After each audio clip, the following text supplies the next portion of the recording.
Hi friends, അപ്പോൾ ഇത് ഇന്നിപ്പോൾ കാരണമറ്റം പള്ളിയിൽ കൊടിയുത്തിൻ്റെ ലാസ്റ്റത്തെ ദിവസമുണ്ട്. അപ്പോൾ ഞാൻ എല്ലാ കൊടിയുത്തിനും പോകാറുണ്ട്. അപ്പോൾ ഈ പ്രാവശ്യം ഞാൻ ലാസ്റ്റത്തെ ദിവസമുണ്ട് പോയത് കൊടിയുത്തിൻ്റെ.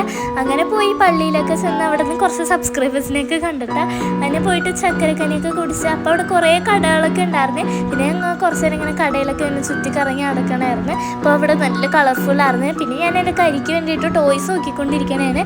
ഞാനാണെങ്കിൽ കൂടുതലും എല്ലിയുടെ ടോയ് ആണ് നോക്കണത്. അതാണ് ഏറ്റവും ഇഷ്ടം എന്ന് തോന്നുന്നത്. അപ്പം ഞാൻ അങ്ങനെ ഇപ്പം എൻ്റെ കയ്യിലിരിക്കുന്ന എല്ലിയുടെ ടോയ് എടുത്തിട്ടുണ്ട്. പിന്നെ ഞാൻ ഇങ്ങനെ നടന്നെല്ലാം കാണുക. അത് ഫുള്ള് ഭയങ്കര കളർഫുള്ളായിട്ട് നല്ല രസമുണ്ടായിരുന്നു. ഞാൻ കുറച്ച് സാധനങ്ങളൊക്കെ എടുത്തിട്ടുണ്ട് കേട്ടോ. അപ്പോൾ ഞാൻ ഈ ഒരു മിറർ കാണിച്ചാൽ എനിക്കത് ഭയങ്കര ഇഷ്ടപ്പെട്ടു കേട്ടോ. അപ്പം നോക്കിയപ്പോൾ അവിടെ കുറേ നൊസ്റ്റാൾജിക് ആയിട്ടുള്ള മിഠായി. എൻ്റെ ഉമ്മയാണെങ്കിൽ കുറേ പേരൊക്കെ പറയുന്നുണ്ട് മിഠായിക്ക്. എനിക്ക് കുറേ ഞാൻ കാണാത്ത മിഠായികളൊക്കെ ഉണ്ട്. അപ്പോൾ അങ്ങനെ ഞാൻ കുറച്ച് മിഠായി വാങ്ങിച്ചിട്ട് പിന്നെ നേരെ വീട്ടിലേക്ക് പോയി. അപ്പോൾ എനിക്ക് ഈ പില്ല് ഭയങ്കര ഇഷ്ടപ്പെട്ട് അങ്ങനെ പില്ലൊക്കെ വാങ്ങിച്ചിട്ട് ഞങ്ങൾ നേരെ വീട്ടിൽ പോയി. അപ്പോൾ ഇത്രയുള്ള അടുത്തെടുക്കണം.